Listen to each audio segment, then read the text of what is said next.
Good afternoon students. In this video you are going to understand about Keynes theory of employment and income. Employment and income இதை பற்றி கீன்ஸோடைய theory என்ன அப்படிங்கிறத நம்ம இந்த லெசனில் எலாபரேட்டாக பார்ப்போம். சரியா, இவர் யார் அப்படின்னு சொன்னால் ஜான் மெய்னார்ட் கீன்ஸ், அதாவது ஜேஎம் கீன்ஸ்னு சொல்லி படிப்போம் இல்லையா, அவர் தான் அவர். ஸோ மாடர்ன்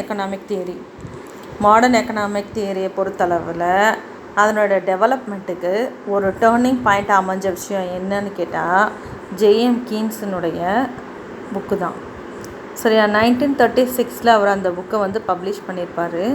அந்த புக்கு ஆல்ரெடி நீங்கள் ஃபஸ்ட் லெசன்லேயே பார்த்தது தான், the general theory of employment, interest and money. ஓகேவா?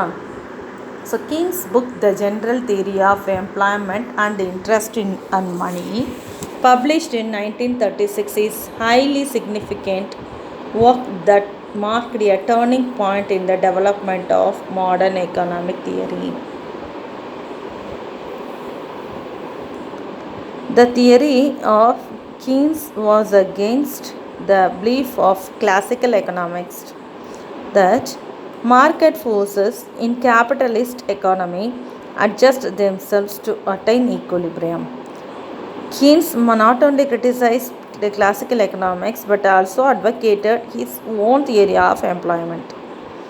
அப்போது கீன்ஸினுடைய தியரி எதற்கு எதிராக இருக்குது அப்படின்னா கிளாசிக்கல் எக்கனாமிக்ஸோட தியரிக்கு எதிரானதாக இருக்குது.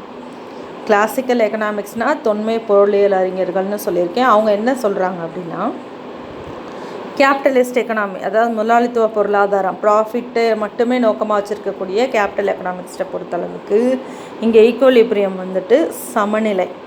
ஸோ அந்த சமநிலை எப்படி அடையணும் அப்படின்னா, மார்க்கெட் ஃபோர்ஸை தன்னைத்தானே சரி செய்து கொள்வதற்கு மூலமாக அங்கே வந்து ஈக்குவலிபிரியம் ஆப்டைன் ஆகும் அப்படிங்கிற அவங்களுடைய கான்செப்ட். அந்த கான்செப்டுக்கு எதிராக தான் கீன்ஸனுடைய தியரி இருக்குது. ஸோ அவர் கிரிட்டிசைஸ் மட்டும் பண்ணிடல, அதே நேரத்தில் எம்ப்ளாய்மெண்ட்டுக்காக, அதாவது கான்செப்ட் ஆஃப் எம்ப்ளாய்மெண்ட்டுக்கு இவருடைய ஓன் கான்ட்ரிபியூஷன், அதாவது அந்த book general theory of interest, employment, interest, money அப்படிங்கிற புக்கை வந்து அவர் சொல்லியிருக்காரு. ஸோ கீன்ஸ் தியரியை வந்து என்ன சொல்கிறாரு அப்படின்னா ஒரு ஜென்ரல் தியரி அப்படின்னு சொல்லிட்டு சொல்கிறாங்க. ஏன் அப்படின்னா, ஸோ கீன்ஸ் தியரி வந்து ஒரு ஜென்ரல் தியரி அப்படின்னு சொல்கிறாங்க. ஏன் அப்படின்னா ஒரு ஈக்குவலிபிரியம் லெவல் ஆஃப் எம்ப்ளாய்மெண்ட்டை மட்டும் சொல்லலை, அதாவது எம்ப்ளாய்மெண்ட்டினுடைய சமநிலை அளவு, அதுதான் ஈக்குலிபிரியம்னு சொல்கிறது லெவல். ஸோ வேலை வாய்ப்பினுடைய சமநிலை அளவு மட்டும் சொல்லலை. அதே டைம் அவர் எதை பற்றி பேசியிருக்காருன்னா ஃபுல் எம்ப்ளாய்மெண்ட் கான்செப்டும் அதே நேரத்தில் அண்டர் எம்ப்ளாய்மெண்ட் கான்செப்டை பற்றியும் பேசியிருக்கனால தான் கீன்ஸோட தியரியே ஜென்ரல் தியரி, அதாவது பொதுவான ஒரு தியரி அப்படின்னு சொல்லியிருக்காங்க. சரியா? இது என்ன சொல்கிறாரு, ஃபுல் எம்ப்ளாய்மெண்ட் அதாவது முழு வேலை வாய்ப்பை பற்றியும் பேசியிருக்காரு, அண்டர் எம்ப்ளாய்மெண்ட்டுன்னு சொல்லக்கூடிய வேலைவாய்ப்பின்மை, அதாவது குறைவான வேலைவாய்ப்பு பற்றி பேசியிருக்கனால தான் அவருடைய தியரியை வந்து ஜென்ரல் தியரின்னு சொல்லிட்டு சொல்கிறாங்க. ஸோ அது என்னன்னு பார்க்கலாம். So Keynes theory was a general theory as it tried to explain all types of situations, அதாவது எல்லா விதமான சூழ்நிலையும் இவர் என்ன பண்ணுறாரு, எக்ஸ்பிளைன் பண்ணுறாரு. That is not only equilibrium level of employment but also the concept of full employment as well as the possibility of underemployment. எம்ப்ளாய்மெண்ட்டுடைய equilibrium பற்றி மட்டும் இவர் பேசலை, ஃபுல் எம்ப்ளாய்மெண்ட். ஸோ தியரியை Keynes theory of employment was based on the view of the short run.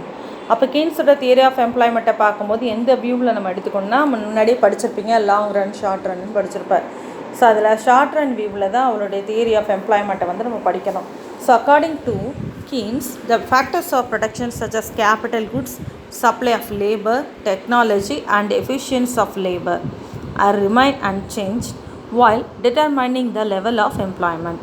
என்ன சொல்ல வராங்க அப்படின்னா, வேலைவாய்ப்பினுடைய அளவு தீர்மானிக்கும் போது ஃபேக்டர்ஸ் ஆஃப் ப்ரொடக்ஷன் மாறாமல் அப்படி இருக்கும், அதான் ரீமைன் அப்படின்னு சொல்கிறாங்க. ஸோ கீன்ஸோட கான்செப்ட் படி என்ன அப்படின்னா, ஃபேக்டர்ஸ் ஆஃப் ப்ரொடக்ஷன் வந்து மாறாமல் இருக்கணும். எப்போ அப்படின்னா நம்ம லெவல் ஆஃப் எம்ப்ளாய்மெண்ட்டை தீர்மானிக்கும் போது. சரியா? ஸோ 5 ஃபேக்டர்ஸ் ஆஃப் ப்ரொடக்ஷன் என்ன கொடுத்துருக்காங்க, கேபிட்டல் குட்ஸ், அதாவது மூலதன பொருட்கள், காரை உருவாக்கக்கூடிய மிஷின், ஏற்கனவே ஒரு எக்ஸாம்பிள் சொல்லியிருப்பேன். அடுத்து சப்ளை ஆஃப் லேபர், எவ்வளோ லேபர் அப்படிங்கிறது. அடுத்து டெக்னாலஜி, உனக்கு தெரிஞ்சதான். So efficiency of the labour அப்படின்னா இதெல்லாம் திறமை, இதெல்லாம் மாறாமல் இருக்கணும் அப்படின்னு சொல்கிறாரு. இது வந்து கீன்ஸோடைய கான்செப்ட் படி சொல்கிறாங்க. இப்போ ஜான் மெய்னார்ட் கீன்ஸை பற்றி ஒரு சின்னதாக ஒரு ப்ரீஃப் கொடுத்துருக்காங்கம்மா, அந்த எல்லோ கலர் பாக்ஸில் பாரு. John Maynard Keynes was one of the most influential economist of the 20th century. He was born in Cambridge in 1883. இவரை வந்து 20th centuryலேருந்து ஒரு மிக எல்லாருக்கும் தெரிஞ்ச ஒரு தாக்கத்தை ஏற்படுத்தக்கூடிய ஒரு எக்கனாமிக்ஸ்ட் அப்படிங்கிறாங்க. 1883 இவருடைய பர்த் இருக்குது, கேம்பிரிட்ஜ் பிளேஸில். சரியா? In addition to work as an economist, he held as a position is civil servant, a director of Bank of England. இவர் பேங்க் ஆஃப் இங்கிலாந்து, சரியா, இங்கிலாந்தில் இருக்கக்கூடிய ஒரு பேங்க்குடைய டைரக்டராக இருக்கிறாரு. ஸோ அப்புறம் அதே time matter of the negotiations at the Bretton Wood conference at points in his career. அதே நேரத்தில் பிரிட்டன் வுட்ஸ் கான்ஃபரன்ஸ் அப்படின்னு சொல்லிட்டு ஒரு கான்ஃபரன்ஸ், ஒரு பிரிட்டிஷில் இங்கிலாந்தில் ஒரு கான்ஃபரன்ஸ் க்ரியேட் பண்ணியிருக்காங்க. ஸோ இதில் பேச்சுவார்த்தை நடக்கும் இல்லையா, டெலிகேஷன் ஆஃப் நெகோஷியேட்டட், அது சம்மந்தமாக விவாதிக்கக்கூடிய மிகப்பெரிய ஒரு கான்ஃபரன்ஸில் இவர் வந்து லீடராக இருந்திருக்காரு. ஸோ இவர் என்னவாலாம் இருந்திருக்காரு? எக்கனாமிக்ஸ்டாக இருந்திருக்காரு, பேங்க் ஆஃப் இங்கிலாந்தில் டைரக்டராக இருந்திருக்கிறாரு. அப்புறம் ஒரு முக்கியமான கான்ஃபரன்ஸ், பிரிட்டன் வுட்ஸ் கான்ஃபரன்ஸினுடைய டெலிகேஷன் ஆஃப் நெகோஷியேட்டட், அதாவது விவாதிக்கக்கூடிய குழுவில் இவர் முக்கியமான ஆளாக, அதாவது தலைவராக இருந்திருக்காரு. Economic theory based on his idea is known as ancient economics and remain highly influential today, particularly in the field of macroeconomics. அப்போ இவர் economics theory based on his side, அதாவது இவர் சொன்ன பொருளாதார கொள்கைகளுக்கு எல்லாமே என்ன பேர் அப்படின்னு சொன்னால் கீன்ஸ் இன் எக்கனாமிக்ஸ்ன்னு சொல்லியிருக்காங்க. இதோட view on economic theory.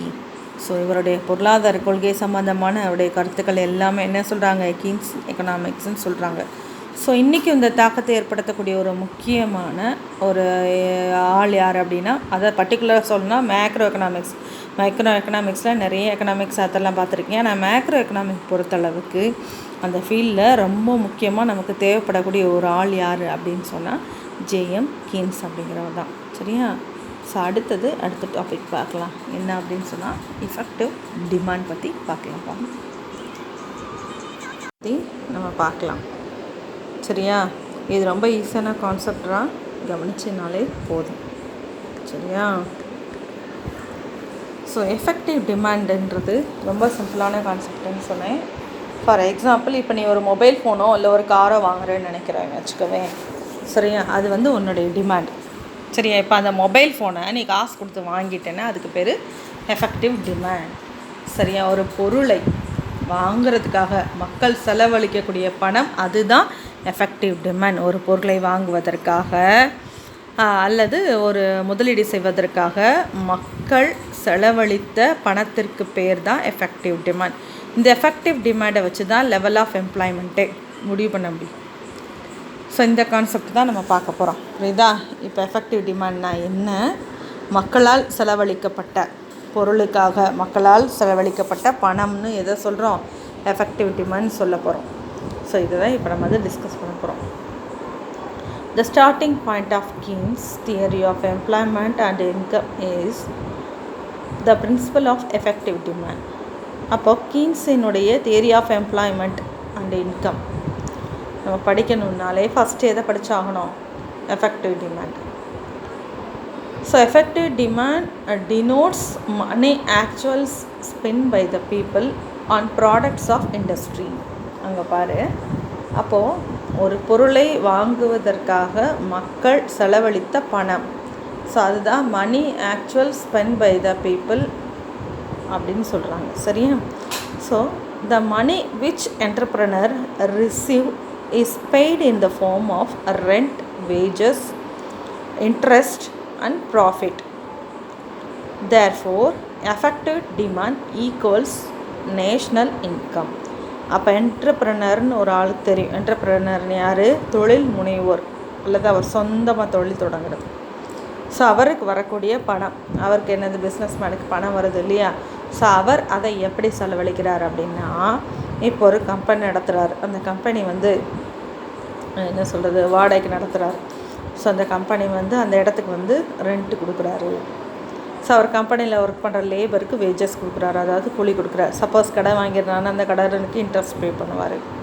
So partner வச்சுருந்தானா அவருக்கு ஈக்குவல் ஷேர் கொடுக்கணும், சரியா, ப்ராஃபிட் கொடுக்குறாரு. ஸோ இப்படி அவருடைய தன்னிட்ட வரக்கூடிய மணி வந்து அவர் ஸ்பெண்ட் பண்ணுறாரு. ஸோ அதனால் என்ன பண்ணுறாங்கன்னா, இங்கே எதை சொல்ல வராங்கன்னா, effective demand equals national income. அதாவது இப்போ இங்கே என்ன சொல்ல வராங்கன்னா, effective demand equals national income. அதாவது தேசிய வருமானமும் எஃபெக்டிவ் டிமாண்டும், வருமானமும் செலவும் ஒன்றுன்னு சொல்ல வராங்க, வேறு ஒன்றும் இல்லை, சரியாம்மா. ஸோ எஃபெக்டிவ் டிமாண்ட் அழகாக அந்த பிக்சர் சொல்லுது பாரு. மொபைல் ஃபோன் வாங்கணும்னு நினைக்கிறான். ஸோ அவர் என்ன பண்ணுறாரு, காசு கொடுத்து வாங்குறாரு. அப்போ மொபைல் ஃபோன் வாங்கணும், அதாவது வேணுங்கிறது அவருடைய டிமாண்ட். மொபைல் ஃபோனை வாங்கிட்டார்னா அது effective demand. So mobile phone வேணுன்ற அவருடைய நினைவு இருக்கு இல்லையா, நினைப்பு, அது வந்து எஃபெக்டிவ் டிமாண்ட், சரியா. ஸோ மொபைல் ஃபோனை வாங்கணும்னு நினைக்கிறது அவருடைய காசு கொடுத்து வாங்குறாரு, சரியா. அப்போ மொபைல் ஃபோன் வாங்கணுன்றது அவருடைய வேணுன்றது டிமாண்டு. மொபைல் ஃபோனை வாங்கிட்டார்னா அதே எஃபெக்டிவ் டிமாண்ட் அப்படின்னு சொல்கிறோம், சரியா. ஸோ இந்த பிக்சரை நல்லா அதை வந்து காமிக்குது பாரு. ஸோ டிமாண்ட் வேறு, எஃபெக்டிவ் டிமாண்ட் வேறு, சரியாடா. An increase in the aggregate effective demand would increase the level of employment. So முதலே சொன்னது மாதிரி தான், எஃபெக்டிவ் டிமாண்ட் இன்க்ரீஸ் ஆச்சுன்னா லெவல் ஆஃப் எம்ப்ளாய்மெண்ட்டும் இன்க்ரீஸ் ஆகும். ஸோ எஃபெக்டிவ் டிமாண்ட் வந்து டிக்ரீஸ் ஆச்சுன்னா லெவல் ஆஃப் எம்ப்ளாய்மெண்ட்டும் டிக்ரீஸ் ஆகும். ஸோ இதான் கான்செப்டு தான், புரியுதாம்மா. ஸோ இங்கே அக்ரிகேட் எஃபெக்டிவ் டிமாண்ட் சொல்லியிருக்காங்க. அக்ரிகேட் எஃபெக்டிவ் டிமாண்ட், அக்ரிகேட்னா டோட்டல்னு அர்த்தம், சரி. அக்ரிகேட்னா என்னது, டோட்டல்னு அர்த்தம். ஸோ நம்ம சொன்னது தான் இங்கே திருப்பி சொல்கிறாங்க. And increase in the aggregate effective demand would increase the level of employment. A decline in total effective demand would lead to unemployment. புரியுதாம்மா. ஸோ என்ன சொல்ல வராங்க, இப்போ எஃபெக்டிவ் டிமாண்ட் இன்க்ரீஸ் ஆச்சுன்னா லெவல் ஆஃப் எம்ப்ளாய்மெண்ட் இன்க்ரீஸ் ஆகும். So effective demand வந்து decline ஆச்சுன்னு சொன்னால் என்னாகும், அன்எம்ப்ளாய்மெண்ட் வர்றதுக்கான சான்சஸ் இருக்குது, அதாவது வேலை வாய்ப்பு இன்மை உருவாவதற்கு வாய்ப்பாக அமையும். So therefore total employment of a country can be determine with the help of total demand of a country. அப்போது ஒரு நாட்டினுடைய டோட்டல் எம்ப்ளாய்மெண்ட் எதை வச்சு முடிவு பண்ணுறாங்க, அந்த நாட்டினுடைய டோட்டல் டிமாண்டை வச்சு முடிவு பண்ணுறாங்க. ஒன்றும் இல்லை, இப்போ சிம்பிளாக ஒரு எக்ஸாம்பிள் பாரு. இப்போ ஒரு கடை இருக்குதுன்னு வச்சுக்கோ, சரியா. ஏதோ ஒரு ஷாப், ஸோ ஒரு புரோட்டா கடையே இருக்குதுன்னு வச்சுக்கோ. ஸோ அந்த மாஸ்டரால் அவரால் ஒரு 100 புரோட்டா தான் போட முடியும்னு வச்சுக்க. இப்போ திடீர்னு பக்கத்தில் ஒரு ஆர்ப்பாட்டம் நடத்துகிறாங்கன்னு வச்சுக்கோ, அங்கே ஆர்டர் கொடுக்குறாங்கன்னு வச்சுக்கோ. ஸோ ஒரு 200 இட்லி, ஒரு இட்லி கடையில் 200 இட்லி. அப்போ டிமாண்ட் என்ன ஆகுது அப்படின்னா, அந்த இட்லிக்கு இருக்கக்கூடிய டிமாண்ட் வந்து இன்க்ரீஸ் ஆகுது. அப்போ ஒரு இட்லி போடுற அந்த சமையல்காரர் வச்சு அது சமாளிக்க முடியுமா? ஸோ ஒரு ஆளுக்கு பதிலாக 2 ஆளை வந்து அவன் என்ன பண்ணி நியமிச்சாகணும். ஸோ அப்போ தான் அந்த தேவையை வந்து அவனால் பூர்த்தி செய்ய முடியும், அந்த டிமாண்டை வந்து இது பண்ண முடியும். ஸோ டிமாண்ட் இன்க்ரீஸ் ஆச்சுன்னு சொன்னால் எம்ப்ளாய்மெண்ட் இன்க்ரீஸ் ஆகும். சப்போஸ் இதையே பாரு, அப்படியே ரிவர்ஸ் ஆகி வச்சுப்பார். இப்போ ஒரு கடையில் வந்து 100 இட்லி வந்து சர்வீஸ் ஆகுதுன்னு வச்சுக்கோ, போகுதுன்னு வச்சுக்கோ. ஸோ அந்த இடத்துல 10 இட்லி கூட வாங்குறதுக்கு ஆள் இல்லை அப்படின்னா என்ன செய்வாங்க, அப்போது வேலை வாய்ப்பு இல்லை அப்படின்னு சொல்லுவாங்க, சரி அப்படி தானே. அப்போ ஒரு நாட்டினுடைய டோட்டல் டிமாண்ட் தான் எதை முடிவு பண்ணுறது, அந்த நாட்டினுடைய டோட்டல் எம்ப்ளாய்மெண்ட்டை வந்து டிசைட் பண்ணுதுன்னு சொல்ல வராங்க. So according to the Keynes theory of employment, effective demand signifies the money spent on consumption of goods and services and on investment. அதாவது கீன்ஸ் தியரி ஆஃப் எம்ப்ளாய்மெண்ட்டுடைய கருத்துப்படி பார்த்தோன்னா எஃபெக்டிவ் டிமாண்ட்னா என்னென்னா, இதே தான் சொன்ன விஷயத்தையே இவர் வேறு மாதிரி சொல்கிறார். மணி ஸ்பெண்ட் ஆன் கன்சம்ஷன், சரியா. அதாவது ஒரு பொருளை வாங்குவதற்காக செலவழிக்கப்பட்ட பணம், ஒரு பிஸ்னஸ்க்காக முதலீடு செய்யப்பட்ட, அது பிஸ்னஸ்ன்னு சொல்ல முடியாது, இன்வெஸ்ட்மெண்ட் பண்ணக்கூடிய ஒரு பணம், பொருளை வாங்குவதற்காகவோ முதலீடு செய்வதற்காகவோ செலவழிக்கப்பட்ட பணம் தான் என்ன சொல்கிறாங்க, எஃபெக்டிவ் டிமாண்ட்னு சொல்கிறாங்க. So the total expenditure is equal to the total எக்ஸ்பெண்டிச்சர்னால் நாட்டினுடைய மொத்த செலவு. ஸோ டோட்டல் இன்கம், வருமானமும் செலவும் ஒன்று. So which is equal to the national output. அப்போது செலவு, வருமானம், அந்த நாட்டினுடைய உற்பத்தி, அதாவது output, expenditure, income, output. So இது எல்லாமே ஈக்குவல் அப்படின்னு சொல்கிறாங்க. The relationship between employment and output of an economy depends upon the level of effective demand, which is determined by the forces of aggregate supply and aggregate demand. ஒன்றுமே இல்லைடா, எம்ப்ளாய்மெண்ட்டுக்கும் அவுட்புட்டுக்கும், அதாவது ஒரு நாட்டினுடைய எம்ப்ளாய்மெண்ட்டுக்கும் அவுட்புட்டுக்கும் உள்ள ரிலேஷன்ஷிப் சரி எதை சார்ந்திருக்கு அப்படின்னா அந்த எஃபெக்டிவ் டிமாண்டை சார்ந்து தான் இருக்குது. ஸோ நல்லா பாருமா. ஸோ ஒரு நாட்டினுடைய எம்ப்ளாய்மெண்ட்டாக இருக்கட்டும், அவுட்புட்டுக்கும் உள்ள ரிலேஷன்ஷிப்பு எதை டிபெண்ட் பண்ணி இருக்குன்னு சொல்ல வராங்க, அந்த நாட்டினுடைய லெவல் ஆஃப் எஃபெக்டிவ் டிமாண்ட். சரி, எஃபெக்டிவ் டிமாண்ட் வந்து முடிவு பண்ணக்கூடிய விஷயம் என்னது? எஃபெக்டிவ் டிமாண்ட் முடிவு பண்ணக்கூடிய விஷயம் என்ன அப்படின்னு சொன்னால் aggregate supply, aggregate demand. So எவ்வளவு முறை, அதாவது மொத்தமாக எவ்வளோ தேவைப்படுது, நம்ம மொத்தமாக எவ்வளவு சப்ளை பண்ணியிருக்கோம். ஸோ அப்போ அக்ரிகேட் டிமாண்டும் அக்ரிகேட் சப்ளையும் தான் எஃபெக்டிவ் டிமாண்டை முடிவு பண்ணுது. சரியா? ஸோ அந்த எஃபெக்டிவ் டிமாண்டை வச்சு தான் ஒரு நாட்டினுடைய எம்ப்ளாய்மெண்ட்டையும் நம்ம அவுட்புட் ரிலேஷன்ஷிப் சொல்ல முடியும். பாரு. ஸோ இதை தான் வந்து ஒரு ஃபார்முலா மூலமாக நல்லா கொடுத்துருக்காங்க பாரு.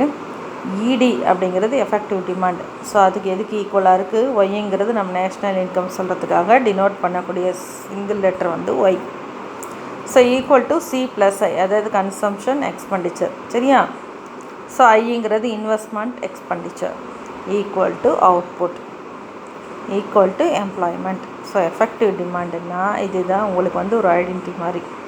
என்ன சொல்லுவோம், ED equal to Y equal to C plus I equal to output equal to employment. So இதை நீ வந்து என்ன செய்யணும், நல்லா மெமரி பண்ணிக்கணும். சரி, அந்த ஃபார்முலா மாதிரி இதை சொல்லணும். அதாவது என்னது, effective demand ED equal to Y equal to C plus I plus I is equal to output is equal to employment. So இதை நல்லா மெமரி பண்ணி வச்சுக்கணும்னு நான் சொன்னேன். ஃபார்முலா மாதிரி இதை சொல்லணும். அதாவது என்னது, எஃபெக்டிவ் டிமாண்டு தேசிய வருமானத்துக்கு. சரியா? அதான் நேஷ்னல் இன்கம்க்கு ஈக்குவலாக இருக்கும், எக்ஸ்பெண்டிச்சருக்கு ஈக்குவலாக இருக்கும், அவுட்புட்டுக்கு ஈக்குவலாக இருக்கும், எம்ப்ளாய்மெண்ட்டுக்கு ஈக்குவலாக இருக்கும். சரியாம்மா? Effective demand determines the level of employment in the economy. So effective demand என்ற கான்செப்ட் பற்றி ஏன் படிச்சுட்ருக்கோம் அப்படின்னா அதுதான் ஒரு பொருளாதாரத்தினுடைய லெவல் ஆஃப் எம்ப்ளாய்மெண்ட்டில் நம்ம முடிவு பண்ணி சொல்லுது. So when effective demand increases, employment will increase. So when effective demand decreases, the level employment will decline. சரி, அப்போ முன்னாடியே நம்ம படித்தது மாதிரி எஃபெக்டிவ் டிமாண்ட் இன்க்ரீஸ் ஆனால் எம்ப்ளாய்மெண்ட் ஆப்பர்ச்சுனிட்டி நிறைய இருக்கும். ஸோ எஃபெக்டிவ் டிமாண்ட் குறைவாக இருந்துச்சுன்னு சொன்னால் அங்கே லெவல் ஆஃப் எம்ப்ளாய்மெண்ட் வந்து குறையும். So the effective demand will be determined while two determinants, namely consumption and investment expenditure.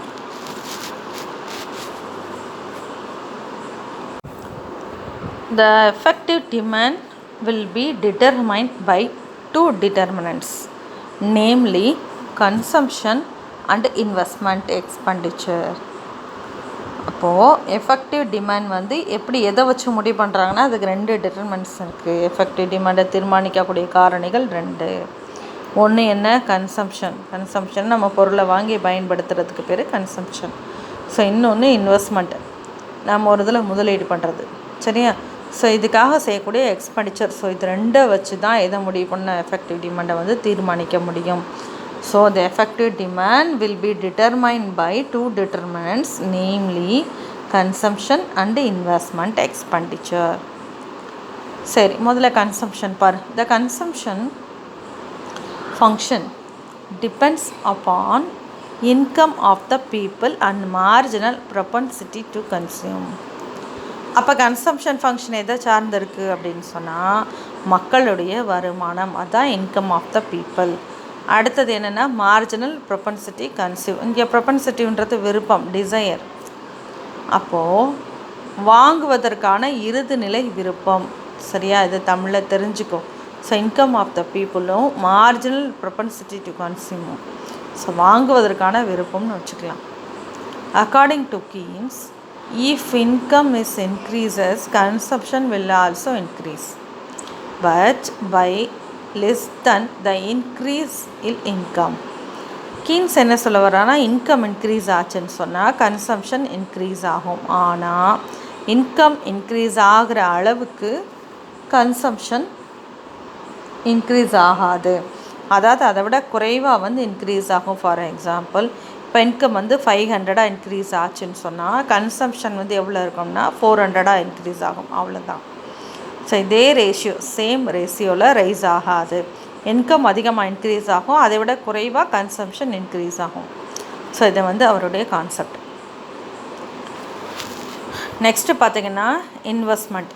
So இன்வெஸ்ட்மெண்ட்டை பற்றி சொல்லியிருக்காங்க பாரு. The rate of interest and the rate of interest and the marginal efficiency of capital determine the investment level. So investment லெவலை தீர்மானிக்கக்கூடியது எது அப்படின்னு சொன்னால் rate of interest, வட்டி விகிதம். அப்புறம் மார்ஜினல் எஃபிஷியன்சி ஆஃப் கேபிட்டல், நம்ம போடக்கூடிய மூலதனத்தினுடைய திறன், அதாவது இறுதிநிலை திறன், அதான் மார்ஜினல் எஃபிஷியன்சி ஆஃப் கேபிட்டல். இந்த ரெண்டும் தான் இன்வெஸ்ட்மெண்ட் லெவலை முடிவு பண்ணுது. So rate of interest depends on money supply and liquidity preference. அப்போ ரேட் ஆஃப் இன்ட்ரெஸ்ட் சொன்னோம் இல்லையா, அந்த ரேட் ஆஃப் இன்ட்ரெஸ்ட் எதை சார்ந்திருக்கு அப்படின்னா ஒரு நாட்டினுடைய மணி சப்ளை, பணத்தினுடைய அளிப்பு, எவ்வளோ ஒரு மணி சப்ளை ஆகுது அப்படிங்கிறத பொறுத்து இருக்குது. ஸோ அதோட லிக்விடிட்டி டிஃப்ரென்ஸ், இது நீங்கள் 11th படித்ததான். கையிருப்பாக இருக்கக்கூடிய தொகை தான் லிக்விடிட்டின்னு சொல்கிறோம். கையில் ரொக்கமாக வச்சுருப்போம் இல்லையா, கையிருப்பாக, ஸோ அதுதான் liquidity difference. Keynes has given importance to the concept of liquidity difference.